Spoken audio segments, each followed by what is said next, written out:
Hello friends, আজ আমি আপনাদের সাথে গোলমরিচ মাটনের রেসিপি শেয়ার করব।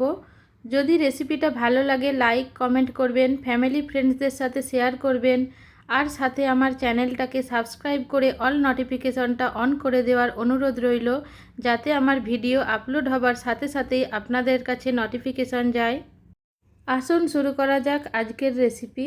এই রেসিপিটার জন্য আমি এখানে 700 গ্রাম বোনলেস মাটনকে এরকম মিডিয়াম সাইজ পিস করে ভালো করে ক্লিন করে নিয়েছি। ফার্স্ট মাটনটাকে সেদ্ধ করে নেওয়ার জন্য একটা কুকারের মধ্যে দিয়ে দিলাম। এর সাথেই দিয়ে দেব 8-10টা গোটা গোলমরিচ, পরিমাণ মতো লবণ আর পরিমাণ মতো জল দিয়ে ভালো করে সেদ্ধ করে নেব। হাই ফ্লেমে ফার্স্ট হুইসেল হয়ে যাওয়ার পর ফ্লেমটা লো করে দিয়ে আর একটা কি দুটো হুইসেল দিয়ে নিতে হবে। এইবার ফ্লেমটা অফ করে দিয়ে কুকারটাকে ঠান্ডা করে নেব। এইবার মাটন আর স্টকটাকে দুটো আলাদা আলাদা জায়গায় ট্রান্সফার করে নেব। মাটনটা ঠান্ডা হয়ে যাওয়ার পর এর মধ্যে দিয়ে দেব পেস্ট করে নেওয়া একটা বড় সাইজের পেঁয়াজ, দিয়ে দেব 1 টিস্পুন রসুন বাটা, 1 টিস্পুন আদা বাটা, 1 টিস্পুন গোলমরিচ বাটা, 1/4 কাপ ফেটিয়ে নেওয়া টক দই আর প্রয়োজন মতো লবণ দিয়ে ভালো করে মিক্স করে নিতে হবে। ভালো করে মিক্স করে নিয়েছি, এখন এটাকে কুক করে নেব। এইবার একটা প্যানের মধ্যে 2 টেবিলস্পুন রিফাইন্ড অয়েল ঢেলে গরম করে নেব। গরম তেলের মধ্যে দিয়ে দেব 2-3টে ছোট ছোট তেজপাতা আর কিছু গোটা গরম মশলা। এর মধ্যে আছে 3-4টে ছোট এলাচ, 3-4টে লবঙ্গ, একটু দালচিনি, 6-7টা গোটা গোলমরিচ। এইবার মশলাগুলো 40-50 সেকেন্ড টাইম নিয়ে ফ্রাই করে নেবার পর এর মধ্যে দিয়ে দেব ম্যারিনেট করে নেওয়া মাটনটাকে ভালো করে কষিয়ে নিতে হবে। ফ্রেন্ডস, যদি রেসিপিটা ভালো লাগে লাইক কমেন্ট শেয়ার করবেন, আর সাথে আমার চ্যানেলটাকে সাবস্ক্রাইব করার অনুরোধ রইল।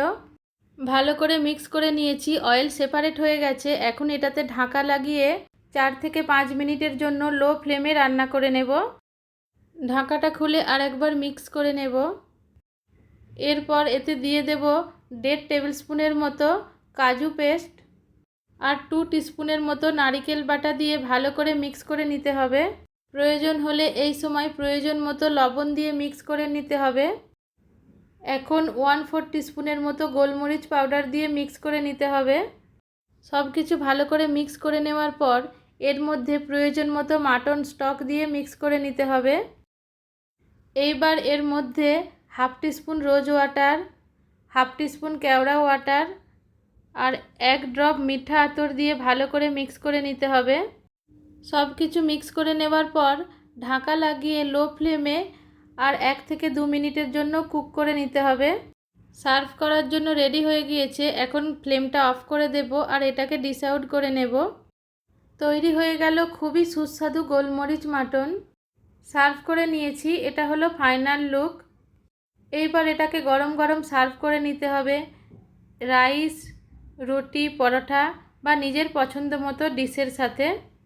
আজকের মতো এখানেই শেষ। আবার ফিরে আসছি অন্য একটা রেসিপির সাথে। আপনারা সবাই ভালো থাকবেন, সুস্থ থাকবেন। Bye, take care, thank you.